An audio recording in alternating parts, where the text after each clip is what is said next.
Hello everyone, कैसे हो guys? I hope so each and all of you doing absolutely good in your life as well as in your academics.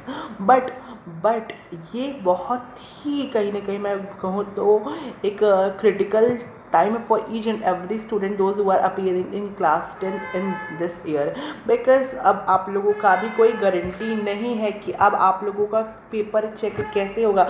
जैसे कि आप लोगों ने इस साल करंट सेशन में आपने देखा, इससे लास्ट सेशन में बेसिकली कि OSM okay on screen marking class 12 के लिए स्टार्ट हो चुकी है और मोस्ट प्रोबेबली इस साल से 2026 27 से अब आप लोगों के साथ भी, आपके बैच के साथ भी ये क्या हो सकता है, मतलब अप्लाई किया जा सकता है। तो आप लोग अब ये मत सोचिए कि अब आप लोग you are in safer zone, नहीं, अब आप लोग के साथ भी कॉपी चेक हो सकती है OSM के बेसिस पर।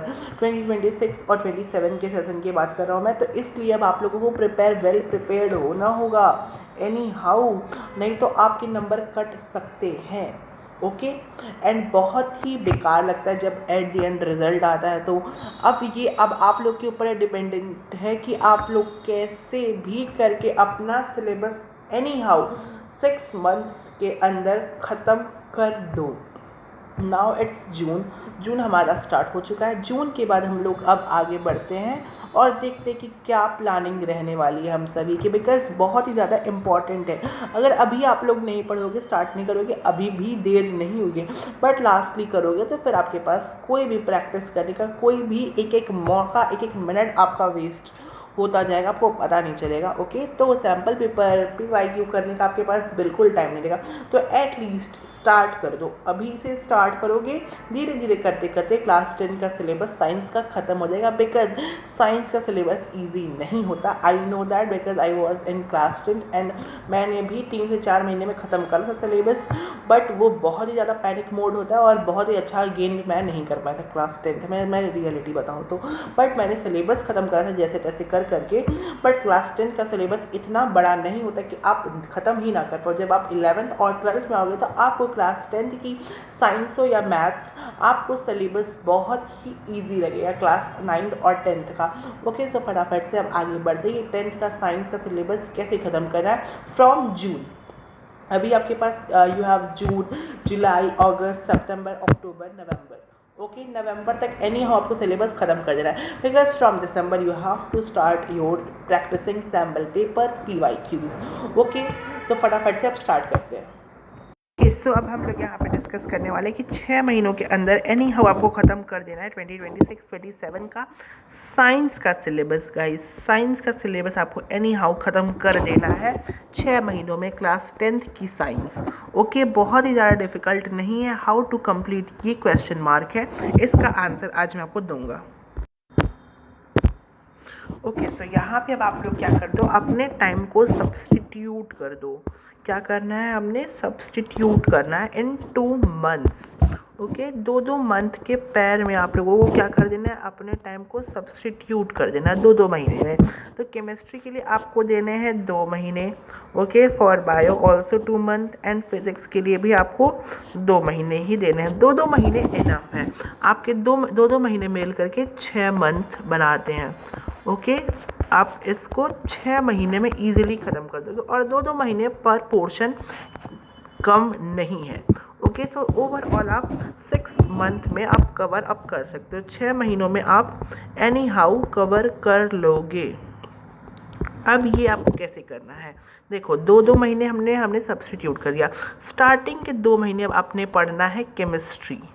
ओके क्योंकि केमिस्ट्री का पोर्शन इजी है। केमिस्ट्री का पोर्शन क्या होता है, थोड़ा सा इजी हम मानते हैं, बिकॉज इजी तो देखो बायो होती है सबसे, अकॉर्डिंग टू मी और according to most probably more students की बायोलॉजी थोड़ी उनको इजी लगती है।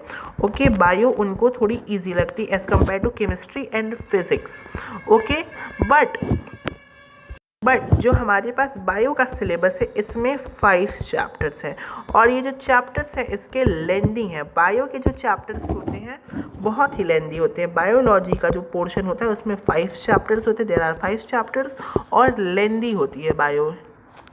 ओके, बायो क्या होती है, लेंदी होती है। तो इसलिए आप इसको स्टार्ट करने से पहले, बायो को स्टार्ट करने से पहले मेरा सजेशन ये रहेगा कि आप केमिस्ट्री स्टार्ट करो। ओके, केमिस्ट्री स्टार्ट कर दो। इसमें 4 चैप्टर्स होते हैं। ओके, केमिस्ट्री के 4 चैप्टर्स हैं और पहला और दूसरा चैप्टर तो बहुत ही ईजी है। ओके, पहला दूसरा चैप्टर बहुत ही इजी है। तीसरा भी मतलब मॉडरेट मैं कहूँगा। चौथा चैप्टर जो हमारा है, 4th चैप्टर जो केमिस्ट्री का है, कार्बन एंड इट्स कंपाउंड, वो हमारा थोड़ा सा मैं कहूँगा तो अपर लेवल का है, carbon and its compound. Okay, ये थोड़ा सा जो हमारा चैप्टर है, ये थोड़ा सा कहीं ना कहीं मैं कहूँ तो थोड़ा सा टाइम टेकिंग है। Okay, so carbon and its compound, तो ये बस एक इसका टॉपिक है। ये इसका बेसिकली मैं कहूँ तो केमिस्ट्री का एक टाइम टेकिंग चैप्टर है और ये अगर आप ख़त्म कर लेते हैं तो आपकी केमिस्ट्री समझो कि आधा आपने ख़त्म कर लिया यहीं पे केमिस्ट्री को। ओके, सो केमिस्ट्री थोड़ी इजी होती है, आपको बस इसको पकड़ना रहता है, चैप्टर 4 को और चैप्टर 3 को। और स्टार्टिंग के 2 चैप्टर्स बहुत ईजी हैं, चैप्टर 1 और 2 ईजी है बहुत। ये चैप्टर 4 है। चैप्टर 3 जो है वो मेटल एंड नॉन मेटल्स है। Okay, metals and non metals है, ये भी मॉडरेट है। ओके, से केमिस्ट्री आप स्टार्ट कर सकते हो। अदरवाइज अगर आपको बायो इजी लगती है देन आप स्टार्ट कर सकते हो, no problem, there is no issue. But आपका जो उसमें लाइफ प्रोसेस पहला चैप्टर है थोड़ा सा वो बहुत लेंदी है। ओके, जो लाइफ प्रोसेस पहला चैप्टर ही है बायोलॉजी का, चैप्टर नंबर 5 है एनसीईआरटी में, बट बायो का पोर्शन है, तो ये बायो का पहला चैप्टर है और यही बहुत लेंदी है, मोस्ट लेंदीएस्ट में बायो की यही आता है, बहुत लेंदी है। ओके, बायोलॉजी का ये जो चैप्टर है पहला, ये बहुत लेंदी है, तो इसलिए बच्चों को लगता है कि इतना ज़्यादा लेंदी बायो है तो वो उनका इंटरेस्ट ही खत्म हो जाता है बायो से। तो इसीलिए मैं कहूँगा पहले आपका कमांड बन जाए, इसलिए आप पहले केमिस्ट्री से स्टार्ट करो। अदरवाइज आपको अगर बायो अच्छी लगती है तो बायो से स्टार्ट कर सकते हो। बट फिज़िक्स को क्या करना, फिज़िक्स को लास्ट में करना, फिज़िक्स को क्या करना, लास्ट में करना, मेरा ओपिनियन जो मैं बोल रहा हूँ, क्योंकि इसमें लाइट है, इलेक्ट्रिसिटी है, ये 2 चैप्टर। ओके, इलेक्ट्रिसिटी है, ओके, इलेक्ट्रिसिटी हो गया हमारा, लाइट हो गया, तो ये 2 मेन चैप्टर हैं। उसके बाद ह्यूमन आई है, देन लास्टली मैग्नेटिक इफेक्ट है एक। तो ये 4 चैप्टर्स आपके न्यूमेरिकल बेस्ड है, तो इसमें न्यूमेरिकल फिजिक्स में आएगा आपके न्यूमेरिकल। ओके, तो ये जो चारों चैप्टर हैं न्यूमेरिकल बेस्ड है, तो इसको आप लास्ट में करोगे।